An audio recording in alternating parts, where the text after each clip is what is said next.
वर्णन तो यहां तक से आता है कि देवरात ब्राह्मण उस वैश्या के साथ में एक ही थाली में भोजन करता है। एक ही थाली में भोजन करने से चाहे बेशक अपनी धर्मपरायण अपनी पत्नी ही क्यों न हो, अपनी धर्म पत्नी के साथ में बैठ करके भोजन नहीं करना चाहिए। बल्कि शास्त्र कहता है कि पहले भाई बंधु को भोजन कराने के बाद में उन्हीं की झूठी थाली में बाद में माताओं को खाना चाहिए। और आजकल तो माता एक ही थाली में रख ले, कौन बर्तन न माजे को तो थाली झूठी होगी। प्रेम से बोलो हर हर। हाँ, अरे आप एक काम करो, मैं जब तक अभी ड्यूटी से आया हूं, मैं अपने चेंज कर रहा हूं, फ्रेश हो रहा हूं, तब तक आप खाना बना लो, एक ही साथ पाएंगे। हाँ, परंतु उनकी क्या गति होती है जरा यहां ध्यान देना। माता को कभी भी अपने पति के साथ भोजन नहीं करना चाहिए। एक साथ भोजन करें तो थाली अलग होनी चाहिए। पति का झूठा माता तो खा सकती है, पर अपना झूठा अपने पति को नहीं खिला सकती। खिलाती हैं तो शास्त्र की मर्यादा के अनुसार से उनको दोष लगता है। प्रेम से बोलो। परिणाम ये हुआ, वैश्या के साथ में ही भोजन करता है, यहां तक कि मदिरा पान भी करने लगा। धीरे धीरे सारा धन उसका खर्च होने लगा। धन की कमी आने लगी तो वो चोरी करने लगा धुंधकारी की तरह। प्रेम से बोलो हर हर। एक दिन उसके माता पिता ने ज्यादा विरोध किया, और जब उसने विरोध किया तो देवरात को बड़ा क्रोध आया। उस देवरात ने अपने माता पिता और अपनी पत्नी तीनों को ही अपने हाथों से मार दिया। मात्र पितृ हंता का दोष उसको लग गया। अपनी धर्मपरायण नारी की भी हत्या उसने कर दी, और हत्या करने के बाद में गांव के लोगों ने उसका तिरस्कार कर दिया, समाज से बहिष्कृत कर दिया, समाज से निकाल दिया उसे। और जब समाज से निकाल दिया गया ना, तो देवरात गांव को छोड़ करके और घूम रहा है। घूमते फिरते गांव से बाहर एक शिवालय में शिव जी के मंदिर में पहुंचता है। शिव जी के मंदिर में पहुंचा, खाने की कोई व्यवस्था नहीं, पीने की कोई व्यवस्था नहीं। भूखा प्यासा शिव रात उस मंदिर में ही रुका। शिव मंदिर में रुका ना तो पूरी रात्रि मंदिर में ठंडे ठंडे फर्श पर पड़ा रहा। ठंडी ठंडी हवा लगी, परिणाम उसको वहां भयंकर ज्वर आ गया। ज्वर यानी बुखार। प्रेम से बोलो हर हर। जब बुखार आया ना, तो बुखार के कारण से उसका शरीर तप रहा है। उसके शरीर को बड़ी भयंकर पीड़ा हो रही है, परंतु उसकी वहां कोई सेवा शुश्रूषा करने वाला नहीं। अब करेगा सेवा कौन? वैश्या थोड़ी करेगी। वैश्या ने देख लिया इसके पास पैसा नहीं है, तो वैश्या तो उसको छोड़ के चली गई। धर्मपत्नी तो उसको मार दिया, और माता पिता हैं उनको भी मार दिया। और संयोग देखिए, मेरे श्याम सुंदर की, मेरे भोले बाबा की जिसपे कृपा होती है ना, तो कृपा फिर कैसे होती है? जिस मंदिर में वो देवरात रुका है ना ब्राह्मण, उस शिवालय में उसको बुखार आया है ना, उसी शिवालय में दिन में एक पंडित जी शिव महापुराण की कथा कहते हैं। प्रेम से बोलो हर हर। शिव महापुराण की कथा वो ब्राह्मण कहते हैं। चलने फिरने में लाचार है, जो बुखार के कारण से उससे चला फिरा नहीं जाता। और शिव महापुराण की कथा वो पंडित जी कहते हैं, तो वहां बुखार से पीड़ित देवरात ब्राह्मण वो भी कथा सुनता है। पापी है, उसके मन में पापी विचार पड़े, कथा सुनना अनमने मन से उसने कथा सुनी। कथा हमारी तरह आपकी तरह नहीं सुनी कि हम स्वयं घर से चल करके आए अपनी इच्छा से, आकर के स्थान ग्रहण किया, बैठे बैठ करके कथा सुन रहे। परंतु हम तो आए चल करके सुनने के लिए हैं। उस देवरात को सुननी पड़ रही है। उसकी आश्रित प्रवृत्तियां इतनी थी, अगर वो स्वस्थ होता तो सुनता नहीं, परंतु ज्वर के कारण से उसके शरीर में इतनी वेदना है कि वो लाचार है, चलने फिरने में वो कहीं आ जा नहीं सकता। पड़ते बुखार में रहते रहते उसने 9 दिन तक शिव महापुराण की कथा को सुना।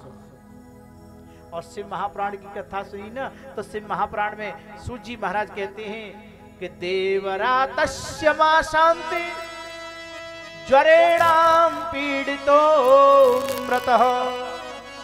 शिव महापुराण श्रवण करने से 9 दिन की कथा के सुनने के बाद में 1 महीने के बाद में देवरात की मृत्यु हो जाती है। और जब मृत्यु हो गई ना, शिव मंदिर में शिव महापुराण सुनने के ठीक 1 महीने बाद मृत्यु हुई। और जैसी मृत्यु हुई ना, तो यमपुरी से उसको लेने के लिए यमदूत आए। प्रेम से बोलो हर हर। जैसे ही यमदूत आए ना, तो यमदूत उसी की अंतर आत्मा को लेकर के बांध करके यमपुरी को लेकर के जाने लगे। तभी भगवान शिव के भोलेनाथ के जो गढ़ हैं, पार्षद हैं, वो प्रकट हो गए। गौर वर्ण है, त्रिशूल हाथ में है, त्रिपुंड माथे पे लगा है, रुद्राक्ष धारण कर रखे हैं। देखने में साक्षात भगवान शिव का ही स्वरूप नजर आते हैं। ऐसे शिव पार्षद प्रकट हो गए और कहा, सुनो, इस देवरात को आप लेके नहीं जा सकते। बोले क्यों? बोले इसने शिव महापुराण की कथा सुनी है। शिव महापुराण की जो कथा एक बार सुन लेता है ना, उसे फिर यमपुरी का दर्शन नहीं करना पड़ता। प्रेम से बोलो हर हर। बोले क्यों? बोले वो इसलिए नहीं करना पड़ता, एक होती है माता, एक होती है पिता। तो देखिए बंधुओं, भागवत कथा जो है हमारी माता पिता है। भागवत कथा हमारी पिता है। देवी भागवत कथा हमारी माता है। भागवत कथा हमारे पिता और देवी भागवत कथा हमारी माता। और शिव महापुराण क्या है? बोले माता और पिता दोनों मिलकर के अर्धनारीश्वर स्वरूप होकर के भगवान शिव का अर्धनारीश्वर स्वरूप बन जाता है। वही शिव महापुराण है, वही शिव महापुराण। तो भगवान अर्धनारीश्वर का ये शिव ग्रंथ की कथा श्रवण की है ना, इस वजह से इसको अब नरक में नहीं जाना पड़ेगा। इस बात को लेकर के थोड़ा यमराज के यमदूतों में और शिवगढ़ों में विरोध होने लगा, लड़ाई झगड़ा होने लगा। शिव महापुराण में तो वर्णन आता है कि भगवान शिव के गढ़ों ने यमदूतों की पिटाई कर दी। जब पिटाई हो गई, छुड़ा करके देवरात की अंतरात्मा को लेकर के शिवगण जब जाने लगे, दरवाजे पे शोर यमराज जी ने सुना, दौड़ करके आए तो देखा कि भगवान शिव के पार्षद देवरात को लेकर के जा रहे हैं। उनको देखते ही समझने में देर नहीं लगी। यमदूत कहने लगे, महाराज हम ऐसे पिटते रहेंगे क्या? है? अरे हर कोई आता है, हमको पीट के चला जाता है। अजामिल को लेने के लिए गए तो भगवान विष्णु के पार्षदों ने पिटाई कर दी, और आज हम देवरात ब्राह्मण को लेने के लिए आए तो भगवान शिव के पार्षदों ने पिटाई कर दी। तो महाराज हमारी क्या कोई वैल्यू नहीं है? क्या कोई हमारी इमेज नहीं है? जो भी आता है ढोलक की तरह हमको बजा के चला जाता है। यमराज ने कहा, भैया देखो सुनो, धन्याम शिव पुराणस्य कथा परम पावनी, यस्या श्रवण मात्रेण पापीयान् विमुक्ति भागो। ब्राह्मणा क्षत्रिय वैश्या शूद्रा अग्ने अपि प्राणिना, हिंसिता धन लोभेन वहतो येन पापिना। मात्र पितृ वधूहंता वैश्यगामी च महान तपः, देवरात तुझे यस्य देवरात तुझे तत्र गत्वा मुक्तो भवति क्षणात्। माता पिता, अपनी पत्नी का हत्यारा, वैश्यागमन करने वाला, मदिरा पान करने वाला, वो मात्र केवल नाम का वो ब्राह्मण देवरात, उसने शिव महापुराण की कथा श्रवण कर ली तो भगवान शिव की कथा श्रवण करने से ही उसका कल्याण हो गया। शिव महापुराण की कथा जीवन में एक बार अवश्य सुननी चाहिए, और जो जीवन में एक बार सुन लेता है ना तो उससे भगवान के शिव लोक की प्राप्ति होती है। शिव महापुराण में तो यहाँ तक कहा गया है, अगर पूरी कथा ना सुन सके तो एक दिन की कथा सुने, एक दिन की कथा न सुन सके तो एक पहर की, 1 घंटे की कथा सुने, और ज्यादा न सुन सके तो एक श्लोक तो कम से कम श्रवण करें। अगर एक श्लोक भी श्रवण नहीं कर सकते तो आधा ही श्लोक श्रवण कर लेंगे तो उसमें ही आपका कल्याण हो जाएगा। और अगर आप श्लोक भी नहीं श्रवण कर सकते, केवल शिव शिव शिव शिव शिव कह करके शंभुनाथ को पुकारेंगे तो उसी में आपका कल्याण हो जाएगा। जिस प्रकार से एक परम पापी माता पिता के हत्यारे, धर्म पत्नी के हत्यारे को भगवान शिव ने अपना लिया, अपना पार्षद बना लिया, ऐसे ही जो शिव महापुराण का आश्रय लेता है उसका कल्याण हो जाता है।